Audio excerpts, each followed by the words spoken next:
Tibbana bakkeewwan daangaa Itiyoo Eertiraa muraasa irratti sochiitu adeemaa jira. Uummatni wal keessa dhufee gammachuu fi nagaatu mul'ata. Kuni eega waggootti dhiyoo waan hin baramne. Keessumaa eega waraana kaaba Itoophiyaa. Miirri hawaasaa muddama namoota siyaasaa gidduu jiru waan agarsiisuun fakkaatu. Gammadeera, akkaan gammadeera. Durumaa nageenyi guutuu tasgabbiin guutuu akka nuu ta'u abdii guddaan qaban ture. Wanti dabarsine hafee kasaaraan jireenya keenyaa goolabamee nagaa fi tasgabbiin guutuu akka nuu ta'uun barbaada. Rakkoon uummataa kun isa dhumaa tahee akka obboleessaaf obboleetti tokkummaan akka jiraannu abdiin qaba. Nu hundi keenyi obbolaadha. Zaalambassaa fi Sana'aaf, Tigraay fi Eertiraa maatii kara hundaan wal agarrudha.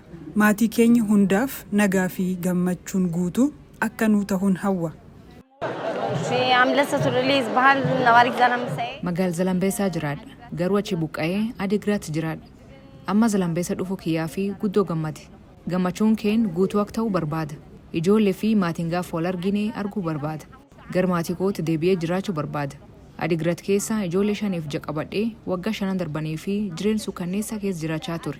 Amma laf jireen kiyyaatti hojii hojjedhee jiraachuu barbaada.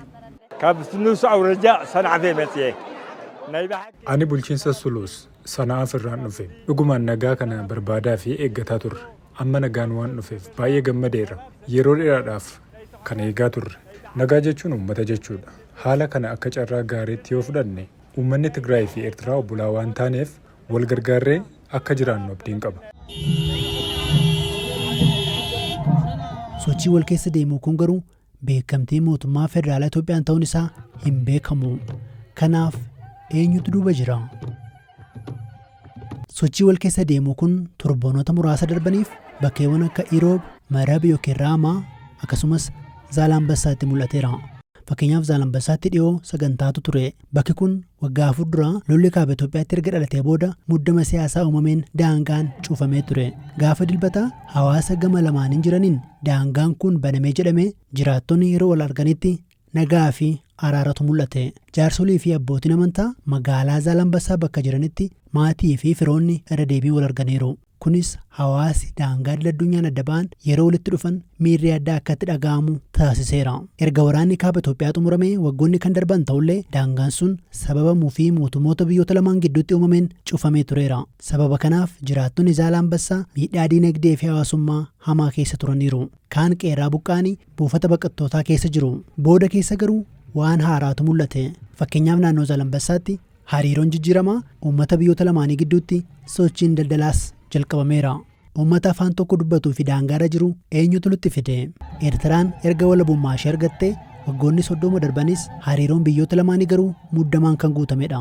Daangaanis waggoota baay'eef cufamee ture. Erga ministeerri muummee Abiy Ahmed aangootti dhufanii daangaan banamus waraanni Tigraay garuu waan jiru guutummaan guutuutti jijjiire. Yeroo ammaa hariiroon mootummaa Itoophiyaa fi Eertiraa gaarii miti. Walitti dhaadachuunis ture. Gama kaaniin gartuun TPLF tokko mootummaa Eertiraa waliin hariiroo qaba jedhamee hamatama. Akka kanneen beekan jedhanitti hawaasi biyyoota lamaanii kan isaan walitti dhufan mootummoota lamaan irraa deeggarsi taasifame miti. Kaka'umsa namoota hawaasa dammaqsanii fi bakka bu'oota hawaasaatiin ta'uun dhaga'ameera. Ta'us daangaan kun banamuu duuba qaamoleen akka jiran ibsame hayyama mootummaa Tigraay fi aangawoota Eertiraa argachuun isaanii eerameera. Waliigalteen hawaasa bakka sana jiru gidduutti taasifame kun mootummaa Itoophiyaa fi Eertiraa biratti akkamitti akka ilaalamu ifaa miti. Ifattis gama mootummaa lamaaniin wanti jedhamee hin jiru. Haa ta'u malee qeeqxonni gartuu TPLF fi bulchiinsa pirezidaantii Eertiraatu harka keessaa qabaa jedhu.